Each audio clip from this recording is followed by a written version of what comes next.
여러분, 바보처럼 살아도 괜찮을까요? 우리는 흔히 똑똑해야 성공하고 돈을 벌어야 행복하며 남들보다 앞서야 한다고 배웁니다. 하지만 정말 그럴까요? 오늘 여러분께 들려드릴 이야기는 러시아의 대문호 톨스토이의 바보 2반입니다. 그런데 이 이야기가 단순한 옛날 이야기가 아니라 지금 2025년 대한민국을 살아가는 우리에게도 깊은 의미를 준다면 믿으시겠어요?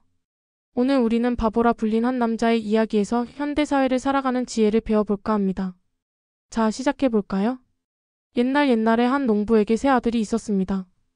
첫째는 영리해서 장군이 되었고 둘째는 돈을 잘 벌어 부자가 되었죠. 하지만 막내인 이반은 좀 달랐어요. 이반은 사람들에게 바보라고 불렸습니다. 왜냐고요? 계산적이지 않았거든요. 땅을 일구고 힘든 사람을 돕고 남들에게 속아도 그냥 웃어 넘겼습니다. 형들은 그런 이반을 한심하게 여겼어요. 야, 이반. 세상은 네가 생각하는 것처럼 착하기만 한 곳이 아니야. 라고 말이죠. 하지만 이반은 개의치 않았습니다. 그는 묵묵히 일을 하며 주어진 하루를 성실히 살았죠. 그러던 어느 날 악마들이 이반의 형들에게 다가갑니다. 첫째야, 너에게 힘을 줄 테니 나라를 정복해라. 둘째야, 너에게 황금을 줄 테니 더 부자가 되어라. 형들은 악마와 손을 잡고 군대를 키우고 재산을 불렸습니다. 그리고 마침내 왕이 되었죠. 하지만 세상은 점점 황폐해졌어요. 전쟁과 탐욕으로 가득 찼거든요. 반면 이반은 여전히 농사를 짓고 어려운 사람들과 나누며 살았습니다. 악마들은 이반을 제거하려 했지만 오히려 이반은 악마조차 감동시켜요. 그들의 꾀에 넘어가지 않고 순수한 마음으로 대했거든요. 결국 형들은 몰락하고 이반이 왕이 됩니다. 이반이 다스리는 나라는 전쟁도 없고 돈도 필요 없고 모두가 평등한 공동체였죠. 그런데 여러분, 이 이야기가 단순한 동화일까요? 여러분, 어쩌면 우리도 바보 이반처럼 살아야 할 때가 아닐까요?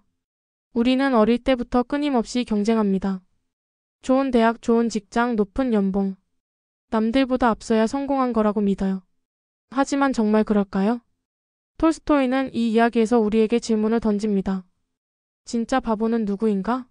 힘과 돈을 줬다가 결국 망하는 형들인가? 아니면 묵묵히 자기 삶을 살아가는 이반인가? 대한민국에서도 바보 이반처럼 사는 사람들이 있습니다. 남들이 보기엔 손해보는 것 같지만 자신의 가치를 지키며 행복하게 사는 사람들 말이죠. 이제 우리는 생각해봐야 합니다. 나에게 진짜 행복한 삶은 무엇인가? 이 바보처럼 보여도 괜찮아요. 중요한 건 남들이 아닌 나에게 진짜 의미 있는 삶을 사는 것이니까요. 오늘 이야기 어떠셨나요? 톨스토이의 바보 이반은 단순한 옛날 이야기가 아닙니다. 지금 우리가 살아가는 세상에서도 깊이 생각해볼 가치가 있는 이야기죠. 우리는 더 똑똑하게, 더 성공적으로 살아가야 한다고 강요받습니다. 하지만 가끔은 바보처럼 살아도 괜찮지 않을까요? 때로는 바보 같은 선택이 우리를 더 행복하게 만들 수도 있으니까요. 여러분은 어떻게 생각하시나요? 여러분의 의견이 궁금합니다. 댓글로 여러분의 생각을 남겨주세요. 그리고 이 이야기가 의미 있다고 생각되면 좋아요와 구독도 잊지 마세요. 다음 영상에서 또 만나요.